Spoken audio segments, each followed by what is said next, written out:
I got Quinnen Williams here, joining Beau and myself. Oh, man, Mr. October, Player of the Month. And how do you like that, Q, Mr. October? It's cool. It's a dope accolade to have. All the guys around the facility be giving me crap about it, but it's cool to me, man. Like, I think I still got that Coach Saban mindset. Like, it's rat poison in my head. So it's like I just want to get the big goal, the big accolade when it comes down to like Super Bowls and different things like that. So once I get one of those, like I'll be satisfied. So.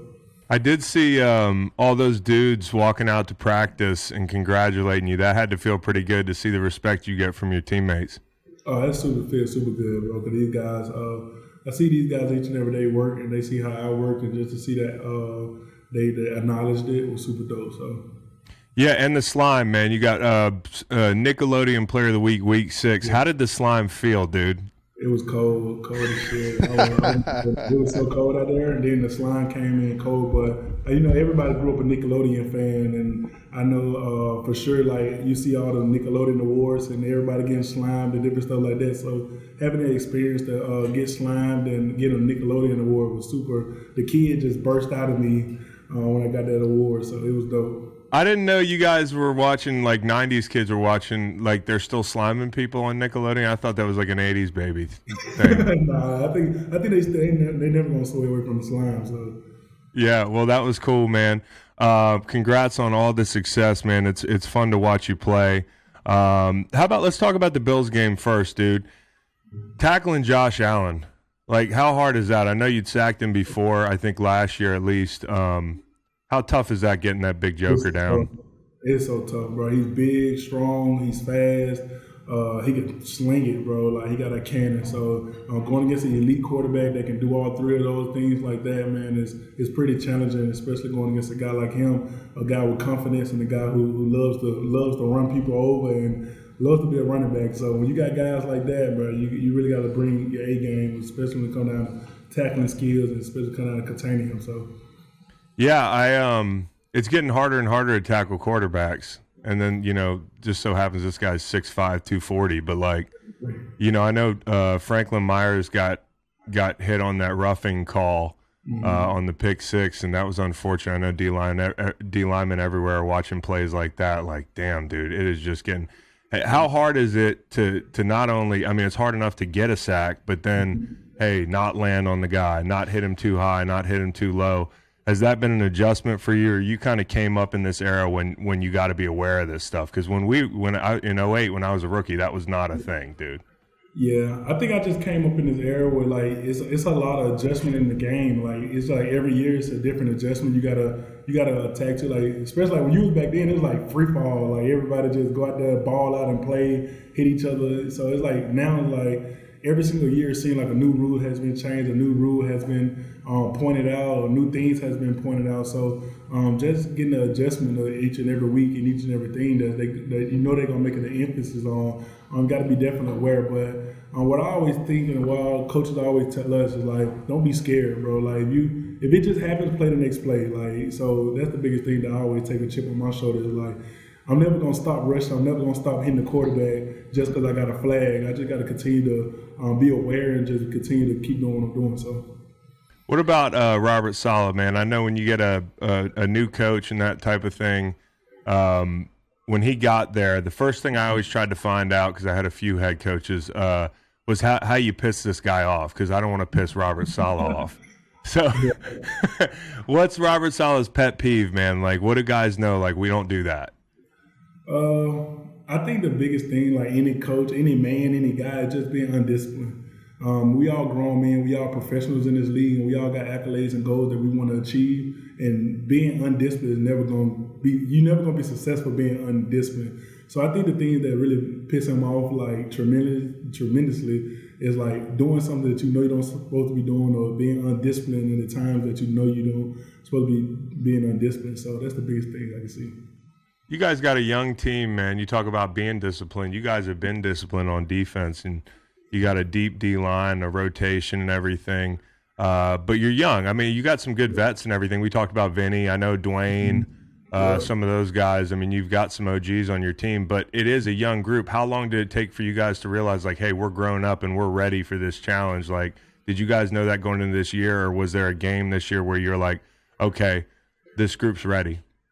I think the biggest thing, like when you look at our thing, is like we are young, but we got a lot of young guys who listen. And I think that's the biggest thing that you can take away, especially looking at this team and looking at how we play each and every week. Like you said, like prime example, our defense is very young, and we got C.J. Mosley, we got guys who come in. Like, I'm still young. I'm in my 4th year now, but guys who still listen. I think that's the biggest thing when we got like the younger guys, especially the ones who balling right now, especially young guys in general. They listen, and that's the biggest thing you can ask for. Like when you got great leaders, great older guys, you don't really need that many on your team if you got a lot of great young listeners. Like you said, like Benny coming from a Super Bowl team and with a lot of accolades, with a lot of experience. Dwayne Brown coming with a lot of experience. C.J. Mosley coming with a lot of experience, and each and every week they share one little thing, two little things, and you got guys that's soaking that up week in and week out. You got younger guys that's getting experience just off other people mistakes and other people experiences. So that's the biggest thing that I can see that we do week in and week out, is just soaking up information from the older guys and just soaking up information from the field in general, and just the IQ and the knowledge that each and every young guy or each and every guy on this team has. It's just getting bigger and better with the staff and with the coaching staff that we have. So, how about playing with your brother, man? I mean, I have a brother that I played against. He was an offensive guard.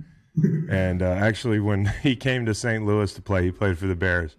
The bench just cleared because he started a big fight, and I had to go in there and save him so he didn't get ejected. He was beating up my best friend. But you guys get to play together, man, you and your brother. How's that been? And is it everything you guys dreamed of? Oh, it's definitely everything we dreamed of. Let me say that. I never dreamed about playing with him. I always dreamed about playing against him and getting a jersey swap and different stuff like that. So, but playing with him, man, is unbelievable, man. But a lot of people ask us this question. A lot of people ask me this question, and it's like, you've been on a team before. Like, you got guys on your team that you've been playing with 4 years and 5 years and different stuff like that. You guys get a chance to grow close to each other, learn each other's families, learn each other's kids, and you guys become brothers. And I feel like that's how we trying to get every single body on this defense, especially on the defense, to feel like the same chemistry that me and Quincy have is the same chemistry I want me and Sheldon Rankins or me and John Franklin Myers to have. That trust, that love, that dedication for each other, to see each other win, just like we're brothers. So I think that's steady growing week in, week out, to learn each other and different things like that. So we all could be a band of brothers, and when you got a band of brothers out there playing for each other and knowing each other's wives and knowing each other's family and stuff, you can be dangerous. So it sounds like you guys are close, but you ever have to get on them for not coming down hard enough on a double team or anything like that? Every game, like every game. Like my brother, he's a speed hidden demon. Like I just tell anybody, he's going to hit open spaces. He's going to hit, and he's going to run sideline to sideline and cover guy. But when it come down to running crunch, and he had to come down in there and take on a guard or anything like that, it gets scary enough for him.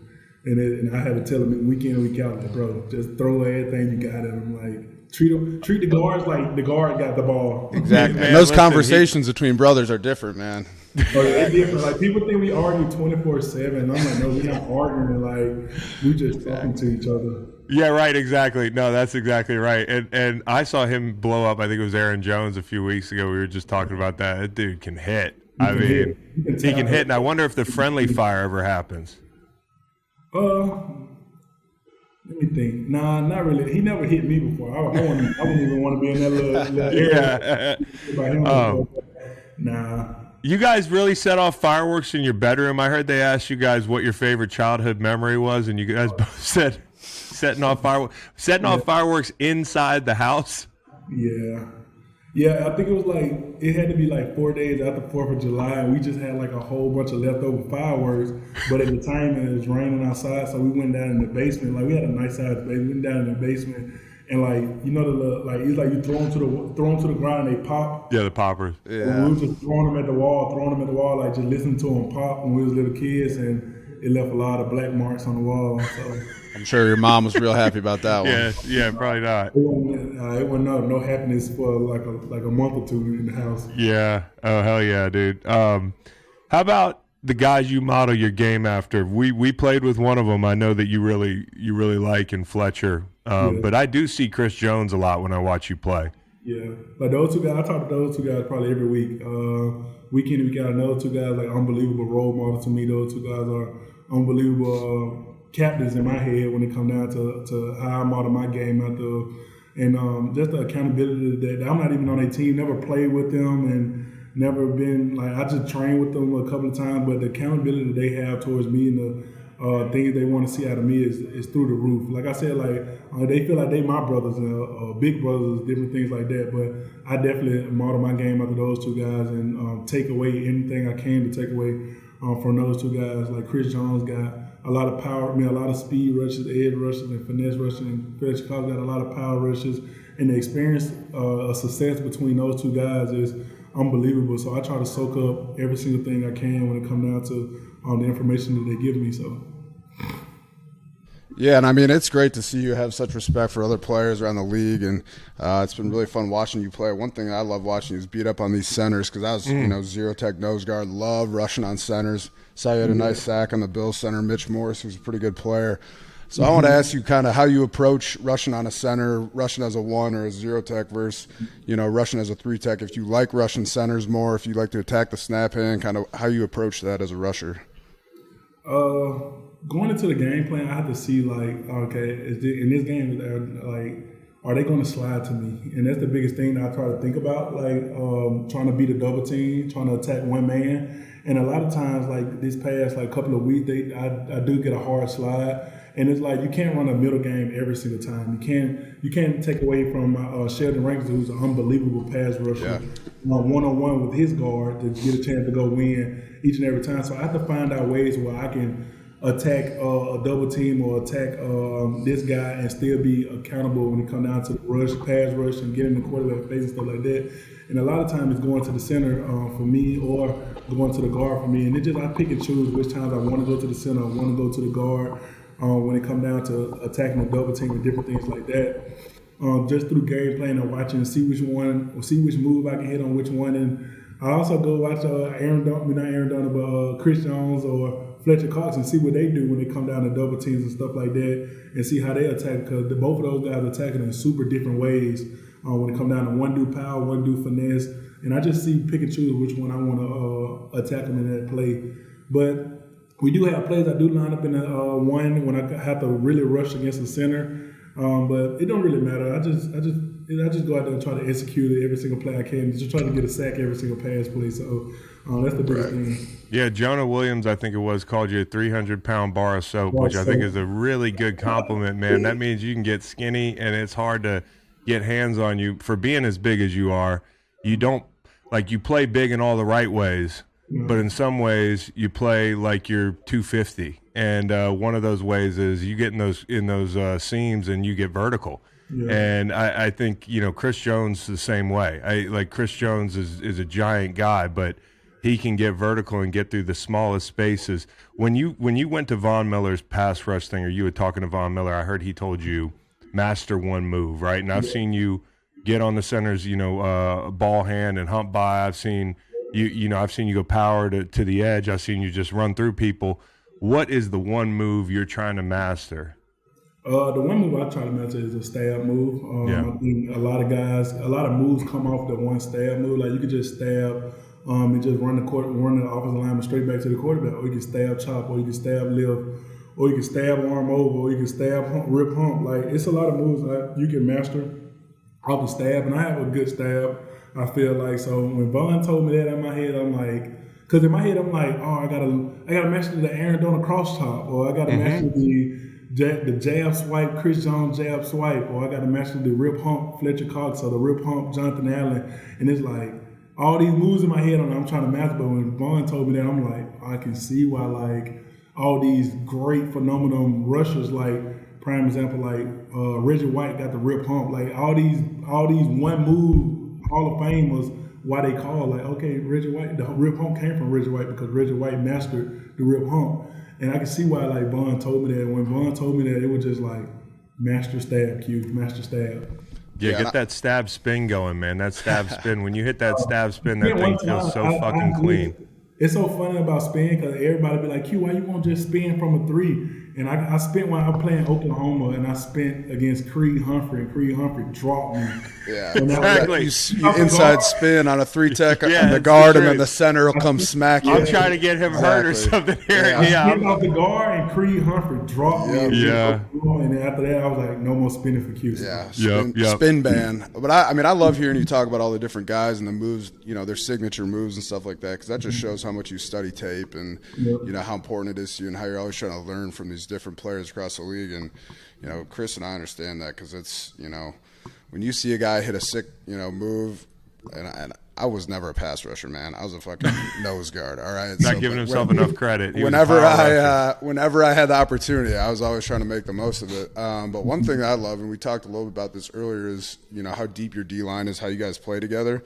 And you guys are rolling. It feels like 10 deep at times. And one thing that I've been really impressed with watching you guys, how you run games together, because it's very unselfish. And I remember watching all your overload games earlier in the year, and I think Jonathan Franklin Myers is great at those ET games, and Sheldon Rankins is really good at those games too. And you guys are running those games on the inside out of overload, and you're running them with C.J. Mosley, a linebacker. So that's one thing that I really like, and just curious how you guys approach that. Obviously I think there's a lot of practice, there's a lot of choreography, there's a lot of conversation involved with that. But I think at the end of the day, it comes down to you guys just being unselfish, and no one, everyone's trying to get their brother fed, kind of thing.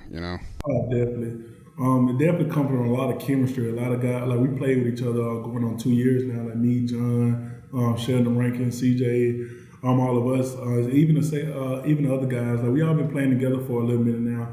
So that chemistry we have, especially when we go into different games, knowing what each other can do, and like you said, selfishness. Like when I got to go down there and knowing I got to slide and knowing I got to still penetrate and rip it open so the easy game can come open, or so different games can come open. Like I got to be unselfish and going down there and just being a bulldozer sometimes, being a wrecking ball sometimes, and just saying for each other. Like, and then having that trust that that your brother is going to do his job and be consistent and be at an execution of what he need to do is a big thing like that. So coming down with the trust and chemistry of each other is very huge, especially running those games. So sometimes when you don't have communication or trust with each other, like those games they can get ugly. They can get ugly. People are just running into each other and shit. Falling on each other, or arguing mid-game.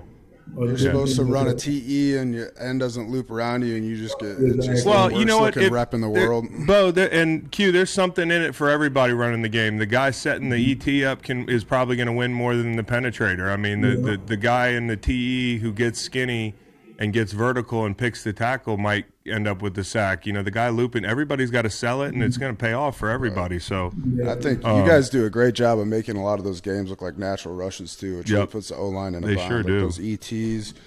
I think Nate Shepard's a good rusher. I don't think he gets a lot of love. Yeah, Bryce Huff. He had a Huff is a huge beast. sack, at the end of the game for you guys on Sunday. So you guys are very deep, man. It's really fun to watch. It's fun to watch everyone eat too. Bo, I got one football question for him, and then one non-football, and we'll get him out of here because I know he's got stuff to do. He's got to get on his bye week. He's probably going somewhere warm.